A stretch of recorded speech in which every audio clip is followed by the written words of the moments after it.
And we're back. And we're back. And our minds are blown. My mind is not experiencing time. I can't remember. And we're back. And we're back. Welcome to Quiet in the Back. I'm your host, Patrick William. And I am Austin Jenny.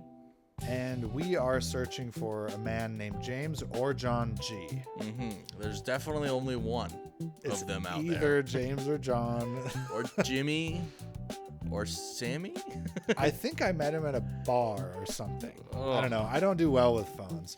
I don't answer the phone either, man. I get that. The movie that we've watched is a real mind bender. Christopher Nolan's directorial debut, Yeah. year 2000, Memento. Memento mori.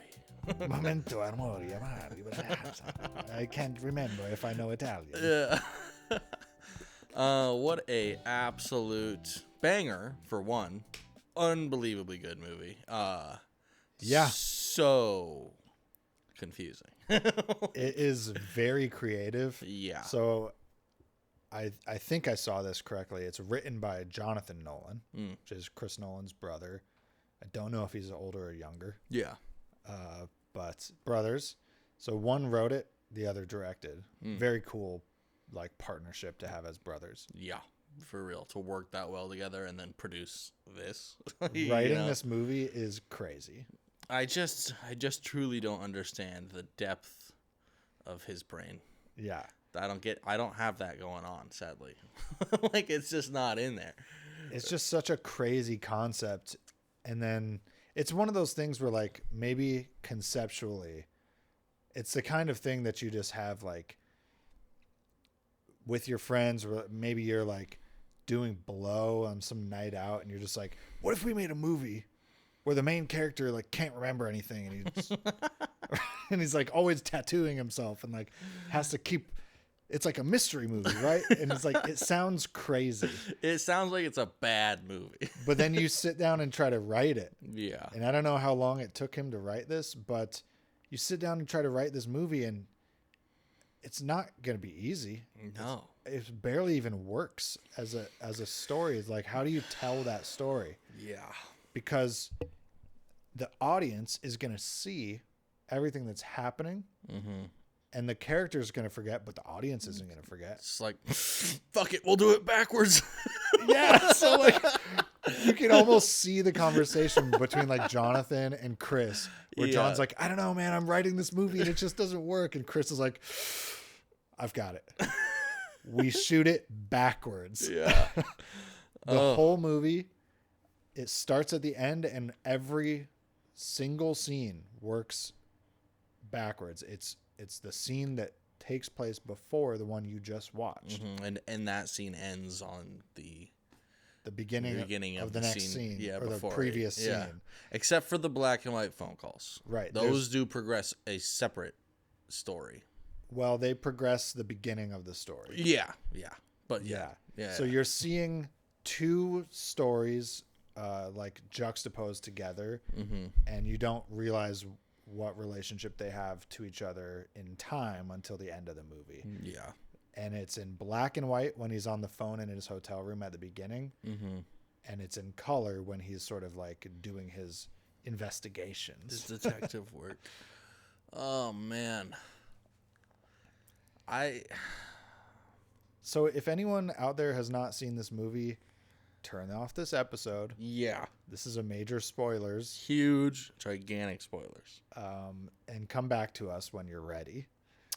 Because this is one of those movies that, like, it's just such a fun ride. It's crazy. The first time you sort of, like, get what's happening, you're like, holy shit. Like, yeah. And the intrigue is, like, so high. Yeah, and to preface, we've both seen this before, but we were both younger. Yeah. And absolutely, at least for me, I did not care to even try and follow. I was like, what the hell is happening? And then gave up. I think I was way too young to, like, fully appreciate, like, what was happening story-wise. Yeah. I just thought it was, like, cool. It was a cool movie. For sure. I watched it in the same way that I might have watched, like, Pulp Fiction at the time. Nice. Which does similar things with, like, telling the story out of order, but just, like, not like this. Yeah. My dad had the Chris Nolan package, Blu-ray package. Okay. And so we had Memento, The Dark Knights, and Inception. And I'd watched obviously the Batman, and then I watched Inception. I was like, wow, this is fucking super cool. Yeah. Really heady. And then I tried to watch Memento and was like, nope. I don't get it. Yeah, right over the top of my head. It's crazy how cerebral and like into this type of concept the Nolans are. Because Inception is really a lot like Memento. Yeah, for sure. In so many ways. Like the whole concept of having like an unreliable main character where the doubt and uncertainty is the focus of the story. Yeah. And the story is just creating layers of uncertainty, and the character just keeps tunneling in into their own beliefs and doubts, and like you as an audience member get like what you think is evidence at one time, and then later it's revealed to not be evidence. I wrote I was trying to do my own investigation. Bad job. I was not finding the killer. I was like, Natalie's boyfriend did it. Jimmy Grant, for sure. Jimmy Grant. I was racking my brain, right, to like try and figure out what on earth have I ever seen that's even closely similar to this, other than Inception. And Shutter Island rang true with me in quite a few ways. Shutter Island is a very similar concept. Yeah, absolutely. And you're exploring this man's own psyche. I mean, that's actually like pretty similar, Yeah. He's a detective in a sense. And like the more that he learns, the closer he gets to the truth. But he won't believe the truth. Yeah, it's like he gets closer to the truth, but it's a truth that he can't accept, and it like just starts him back right where he started. Yeah. Or sends him to the beginning again, and he's in a loop. He's in a loop. That's a very good movie. This like takes that concept and is just like dials it up to 11. Like literally every couple of seconds or minutes you are forgetting what you're doing. Like that. Yeah, that's wild. That's so bad, dude. The whole premise of this movie is really fun from a filmmaking standpoint. Like they just get to film all these like funny scenes where he just like has this inner monologue. Yeah. And he'll just like wake up in the middle of a room. Yeah. Like with like a bottle of booze. He's like, I don't feel drunk. He's like, I'm not drunk. He starts taking a shower. He's like, I'm a little dirty. Take a shower. The guy whose room that is comes home. You immediately get in a fight with him. He has no context for why he's doing the things he's doing. God, dude. That's just fun filmmaking. Of That's course. Fun storytelling. Yeah. Yeah, this was Guy Ritchie. Guy Pearce is Guy the Pearce, actor. not Guy Ritchie. Yeah. Guy Pearce did a fantastic job acting in this movie. Yeah, everyone did. Everyone, yeah. Fucking Trinity the did. main three. Yeah. Cypher, Trinity. It's the Matrix crew, and they replaced Keanu Reeves with Guy Pearce. Yeah, very similar. Very similar all across the board. Really cool to see. What's her name? Catherine something?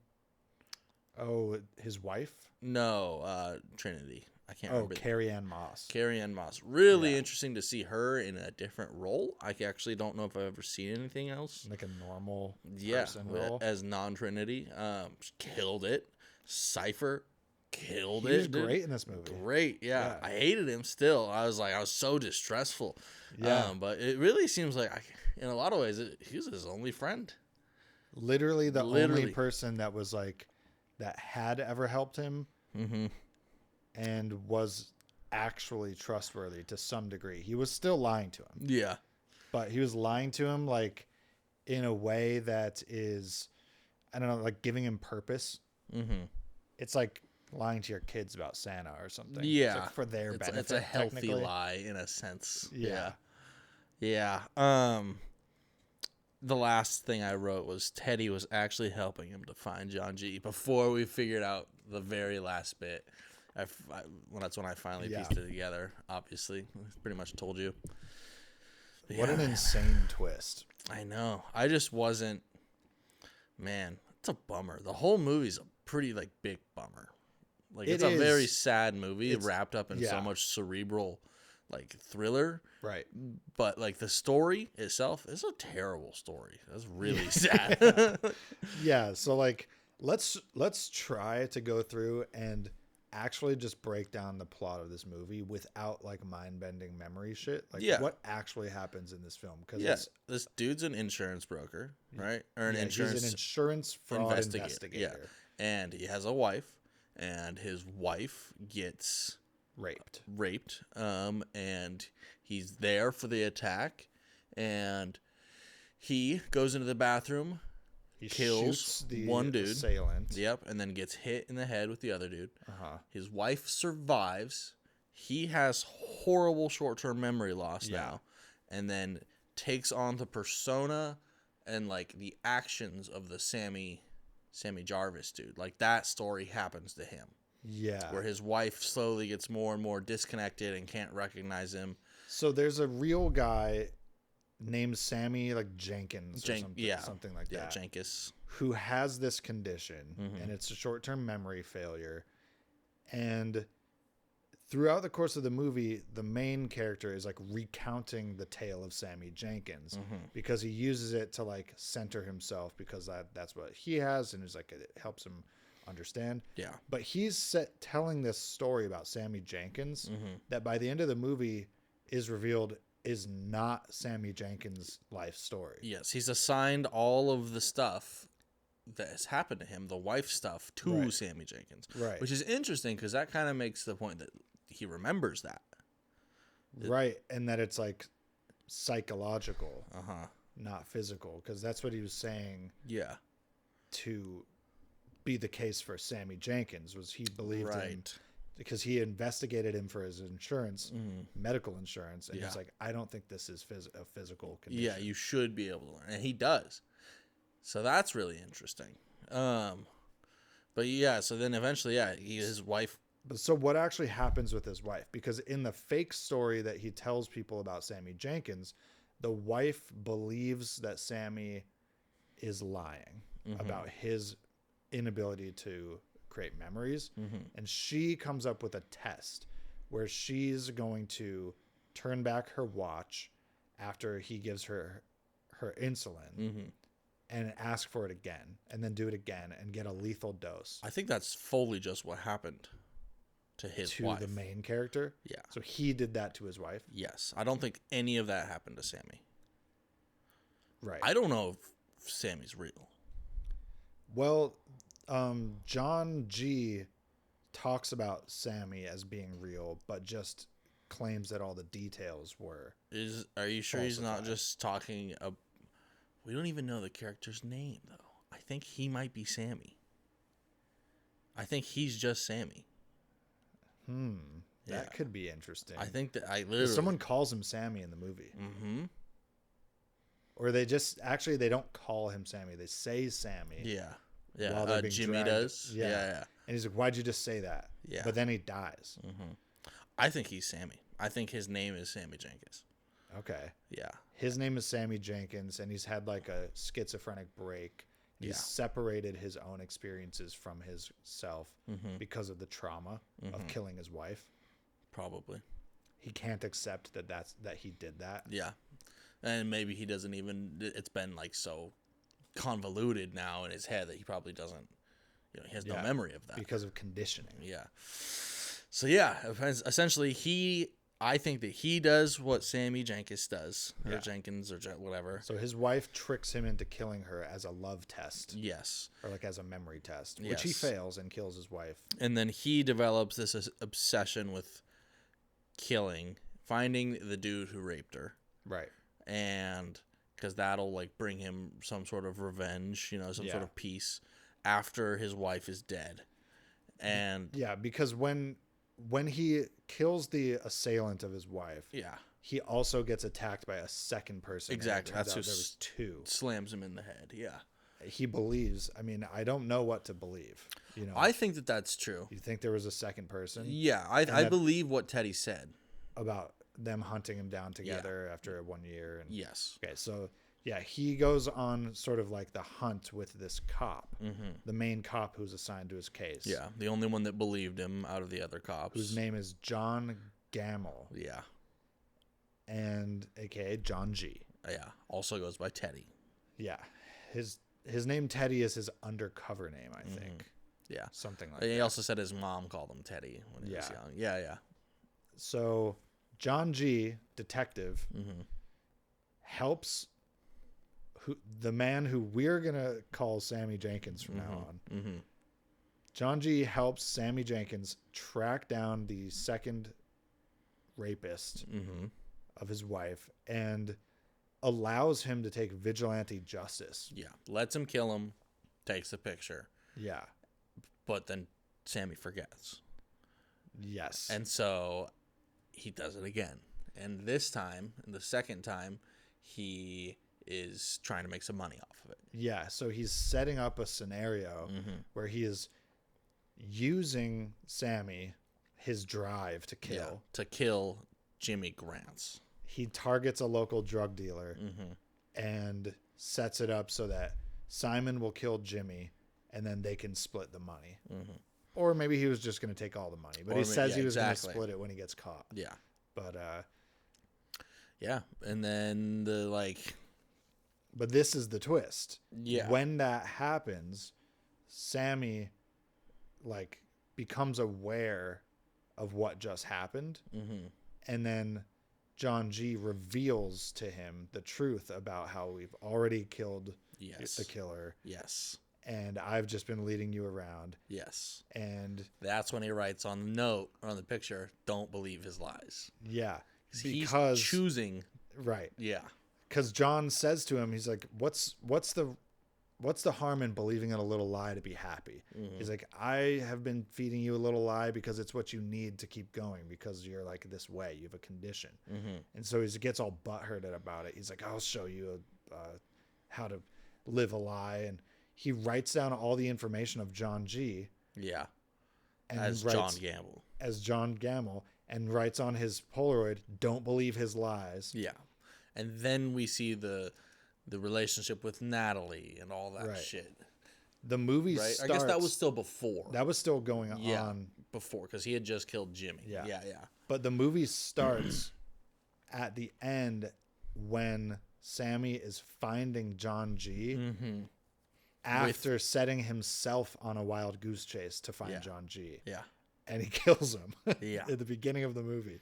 And then you reverse your path the whole way to get all the way to the beginning. And you find out John G is not the killer. Nope. He's just your friend, a cop. Yeah. And you set yourself to find him. Yeah. To live a lie. And Natalie's a bitch. Huge bitch. Huge bitch. What a manipulator. But she also knows that he killed Jimmy. He shows up in his suit and car. Right. Yeah. She's like, what the fuck? Yeah. And so, also, is she that much of a bitch? I don't know. Well, she's definitely a bitch because she is manipulating a person who she knows factually has a mental illness, like a brain condition. Yes. And she is using that information against him to get him to do things for her. Yes. And she's just straight up abusive to him. And she fucks him too. It's a revenge fuck. Yeah. She says there's a scene where she says to him outright, you're not going to remember any of this. I can talk to you any way I want to, you piece of shit. I can say anything I want to. You won't remember it. And as a matter of fact, you might even sleep with me after this. We could be lovers. And she says it with spite. Like she's going to take advantage of him. And then later on, she does sleep with him. Yeah. And it's just like a revenge fuck. She's doing it to get over on him. So, yeah. But the thing is, her existence in this movie is as a red herring. She is there. Jonathan Nolan put her in this movie because it complexifies the plot and makes it more interesting and the story works. But the reason that she's the way she is so that we see that and think she's connected. She's the problem. Jimmy Grants and it sends you down this like false rabbit hole of like, investigating the murder, and then you're just wrong. Yeah. You're wrong. By the end of the movie, it's just completely not that. Not even a little bit. Like, oh, she's just a bitch, but she's not. She's not a super bitch. She's not the murderer. Yeah. Her boyfriend wasn't the murderer either. He's just a drug dealer. He was an innocent drug dealer. Just an innocent drug dealer. They killed him. Yeah. For his crimes. For his amphetamines. Yeah, they actually didn't kill him for his crimes. They killed him for his money. That's right. $200,000. So who's the real scumbag? The cop. Teddy. For the most part. Yeah. It's mostly Teddy. Teddy's actually a huge scumbag. He's a pretty terrible guy. First of all, he's a vigilante cop. Yeah. Who is manipulating a mentally ill man. To be his hitman. To be his hitman. Yeah. That's why you're so good at it. Yeah, You're not because a you don't killer. remember. Yeah. Oh, man. All the characters are fucked up. Yeah, literally all of them. Yeah, it's a crazy fucking dirtbag movie, I would say. Yeah. I don't know, like, if besides for like the twistiness of this movie, if there's like that much to discuss in terms of like themes and stuff. Not really. I mean, other than just saying like how fucked up it would be to live that life, obviously, but that's not a deep conversation. No, it's not. And like, there's some things in here that feel deep when the characters say them. Mm-hmm. Like he's talking about how he doesn't experience time the same way other people do. He can't remember things. So he can't build on his own experiences. Yeah. So how can he heal? And he can't like heal from what he believes is the murder of his wife. Yeah. And like the movie just doesn't explore that much though. They No. just sort of like say things like that. Yeah. Well, it's not really. It wouldn't be very conducive to the plot and Exactly. like, the grippingness of it to It's like- get into that. If this was like a novel, Yeah. Oh God. Oh, that'd be a good book. yeah, they could put a lot of Jesus. more meat on that bone. For But, like, sure. as a movie, you just get these like sort of deep ideas, but just in passing sentences, and then they don't explore them anymore. Yeah, they're just fleeting moments to thicken it, to make Yeah. the layers just even farther. Right. Yeah. He says that memories are unreliable, and they're not like records. They're more like interpretations, which in retrospect was foreshadowing. Oh shit. You know, based on his inability to remember correctly Fucking anything. the way his wife died. Yeah, but yeah, specifically that. But yeah, I thought that was pretty cool because it does ring true to real life. Of course. You can't really use eyewitness in a court of law. No, most of the shit that you remember is how you choose to remember it. It is an interpretation. It's based on emotion. Mm-hmm. It's based on, Your senses. yeah, smell, sound, how you were feeling in that moment. Mm-hmm. Your brain sort of creates a memory, Yeah. either positive or negative. Even if it was like a nostalgic or great whatever. memory, like, I mean, if you were having a bad day that day, it's like, fuck, that shit Yeah. might be tainted as hell. And like some of my memories are so old Mm-hmm. that like I remember that it happened. I don't really remember it It's specifically. the idea of a memory. But I have photos of it, and my memories take the form of the photos, sort of. And, like, Totally. I have these snapshots of like me at the Statue of Liberty with like an umbrella hat on at like 6 years old. Yeah. I don't really remember that trip. Sure. Sure. I know it happened. Yeah, absolutely. And like sometimes in some of those sorts of memories, like an event around you will trigger, you to be almost back, like just closer to that memory. It's just a little bit stronger, Yeah. but most of the time it's just very much so like you're peering into the window of what that memory kind of looked like. Yeah. Very interesting. There's some stuff that he talks about, like meaning. His actions need to have meaning. And it seemed noteworthy, like when they were saying it, but again, I just didn't really it didn't build on that throughout the movie. Yeah. He was saying, just because I don't remember my actions doesn't make them meaningless. The world doesn't disappear when I close my eyes, that kind of stuff. And you get the sense that because of his like memory condition, that he's living sort of like maybe like a solipsistic life. He is like the only person that he knows exists, Yeah. really, but he wants to believe in the world. He just can't prove it. Can't like prove anything about the world. That is so lame. That is really heavy existence. Yeah. Ugh. Yeah. Which is obviously like a crazy way to live. Mm-hmm.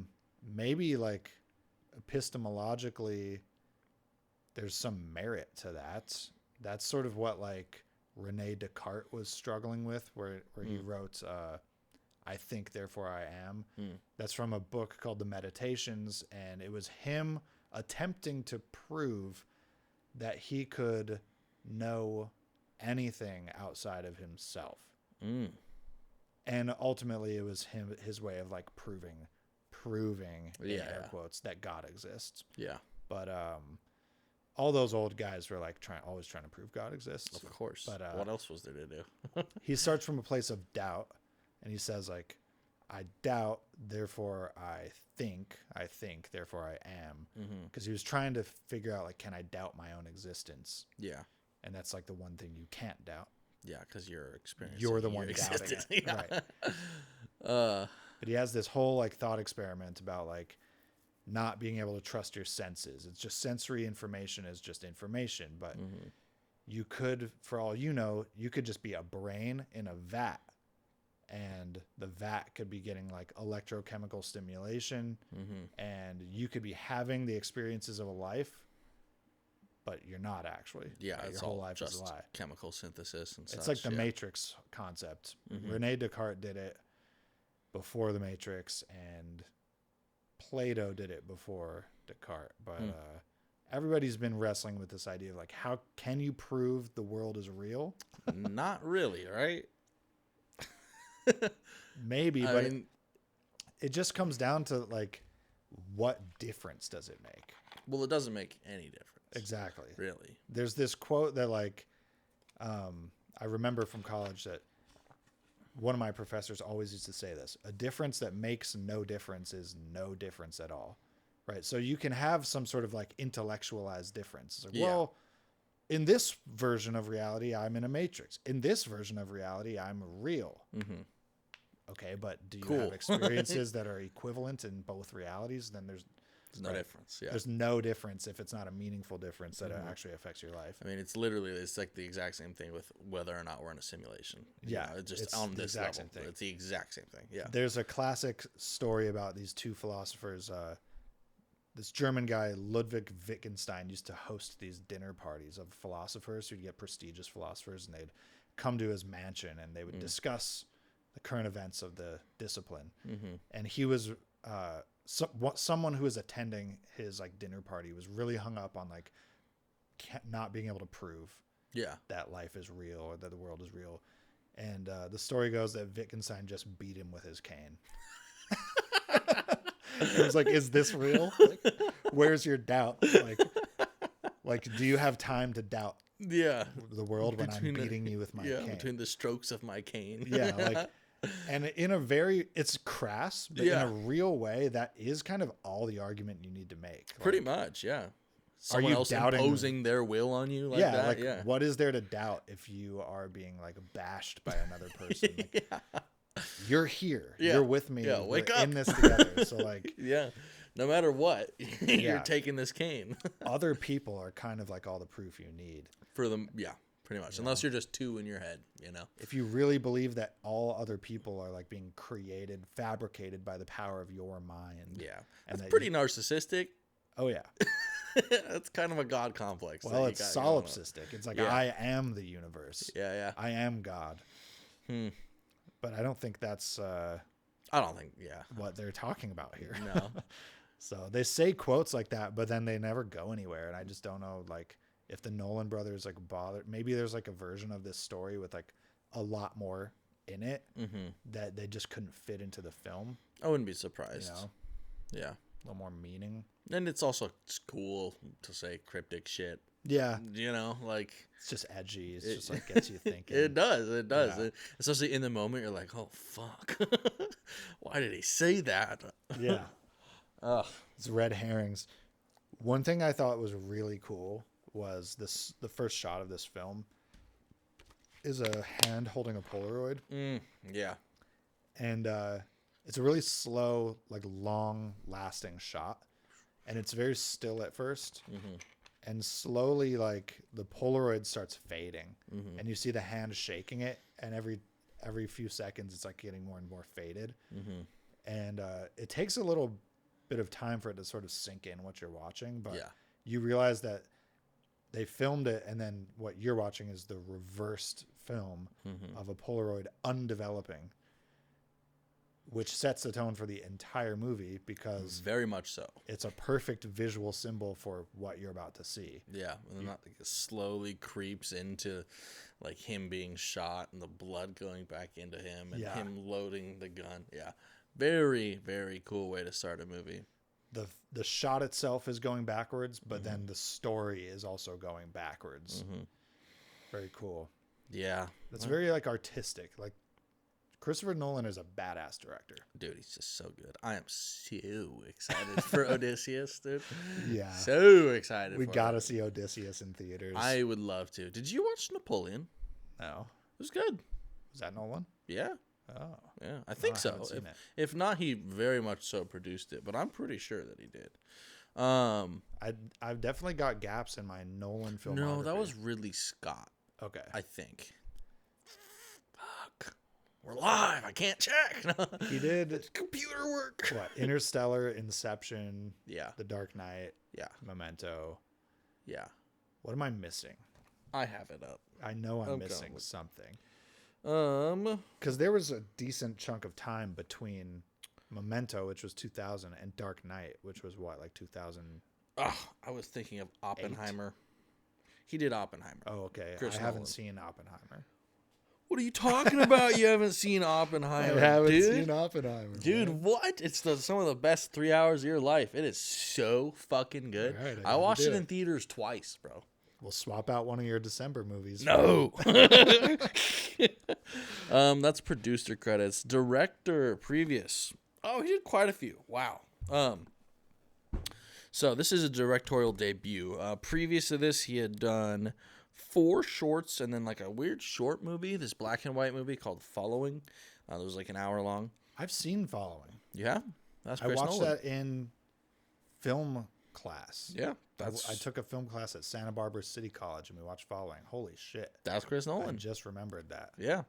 But yeah, it goes Memento, Insomnia, which I also forgot about. I haven't seen that one. Batman Begins. Yeah. The Prestige. Okay, I've seen Prestige. That's a cool one. I have not. Dark Knight, Inception, Dark Knight Rises, Interstellar. Then he did a short called Quay. No idea. Never heard of it. Then Dunkirk, which makes sense. Done Dunkirk. Yep. Have we done Dunkirk? Oh, no, we did 1917. Yeah, but we got to do Dunkirk, though. That's on the list. Dunkirk. It's a good movie, dude. Yeah. And then Tenet, and then Oppenheimer. Okay, so yeah, I haven't seen Tenet or Oppenheimer. Tenet's weird. I watched it once, but I don't think I gave it any justice, really. I wasn't in the mood to watch a cerebral movie. Oppenheimer's great. Much more of a period piece, obviously. I mean, he's telling a story, but it is also very like character driven, and they really explore a lot of the themes of Oppenheimer's life and such. Banger. Cillian Murphy. Cillian Murphy, right? Oh yeah, unfucking believable, dude. Really crazy. And then we have Odysseus coming.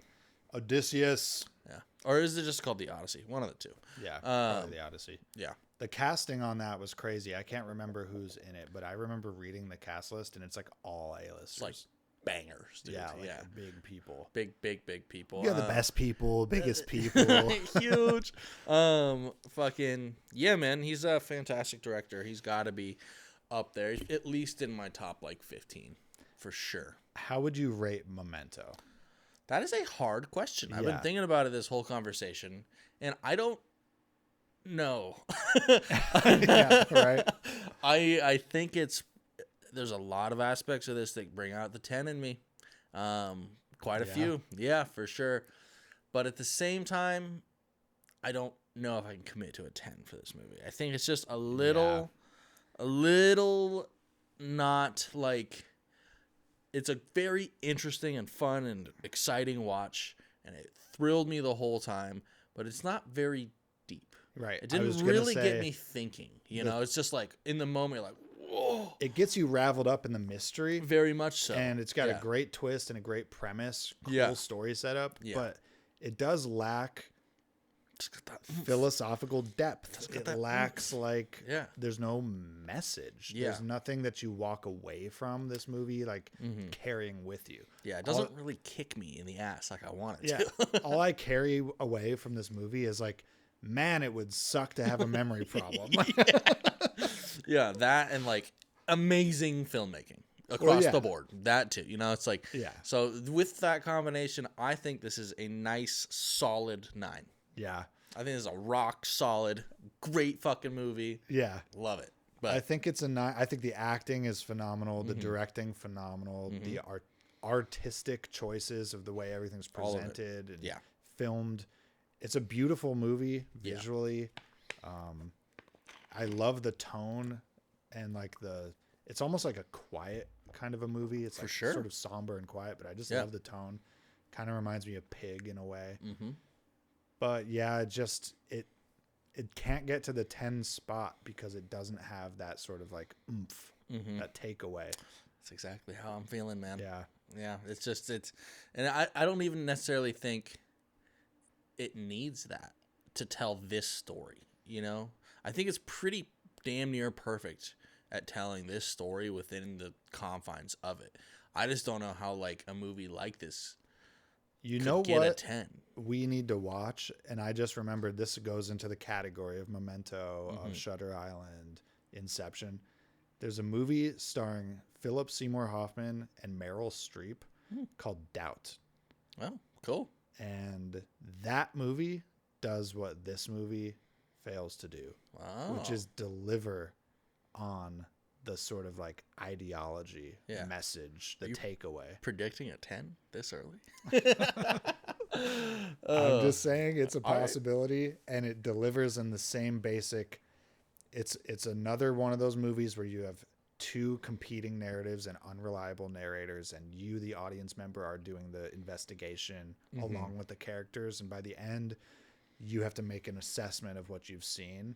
Okay. And it just does a much better job, I think, of forcing you to make some sort of epistemological commitment and take a faith-based judgment after watching the movie. Make a hard stance. Yeah. Make some fucking decisions. This movie lets me wash my hands of it. Yeah. Right? For sure. I don't need to do it. There's no pressing matters. No. But Doubt really you can't finish that movie and not have an opinion and be here's why. Yeah, I think. Yeah, I don't, and I also don't. That is interesting. We should put it on the list. Yeah, it's going. Remember to put it on the list. Yeah, I don't think to remember. I need to watch this movie again for quite some time. Right. It's I think that's probably one of my bigger problems. We were talking about right afterwards.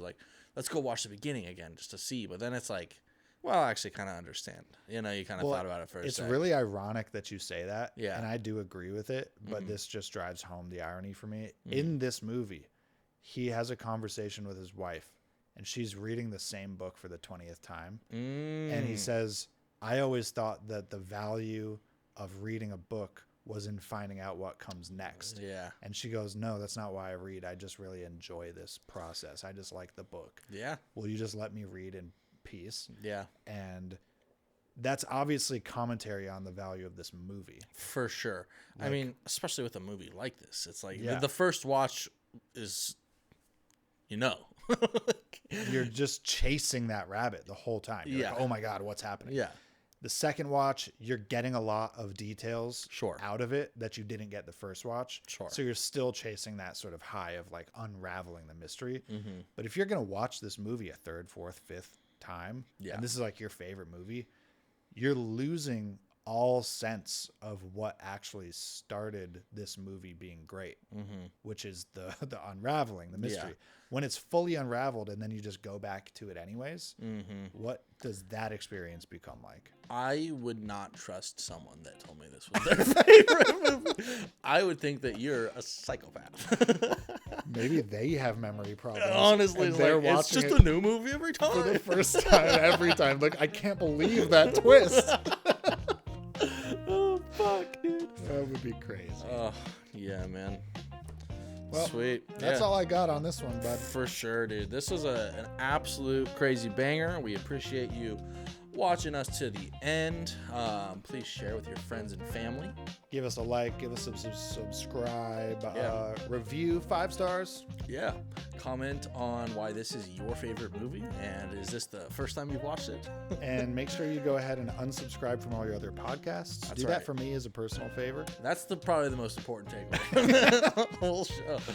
Oh, yeah, man. And yeah, we love you all. Yeah, we'll be back next week. This has been Quiet in the back.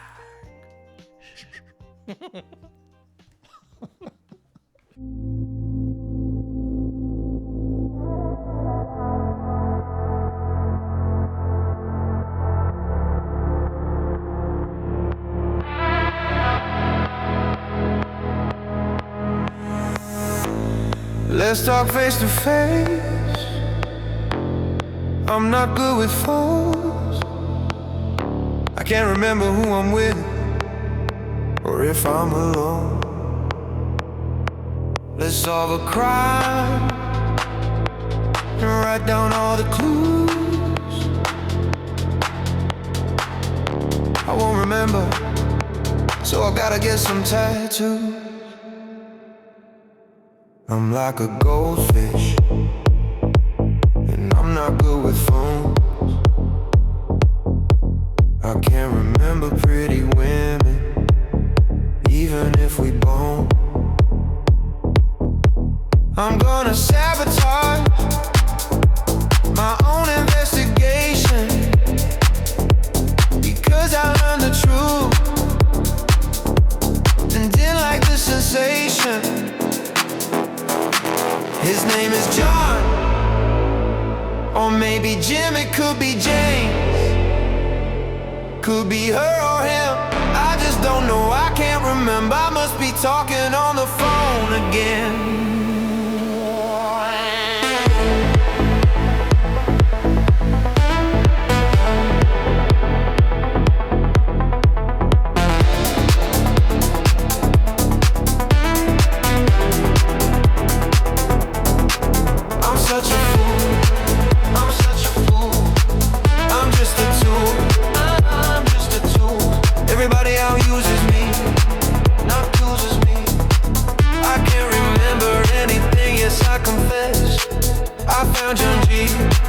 He was a cop. He told me everything, the bottom to the top.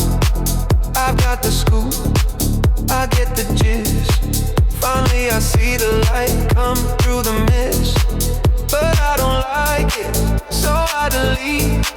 Create a brand new story I can now repeat. I change the facts and chase a myth, and all my tattoos suddenly just don't mean shit. His name is John, or maybe Jim, it could be James.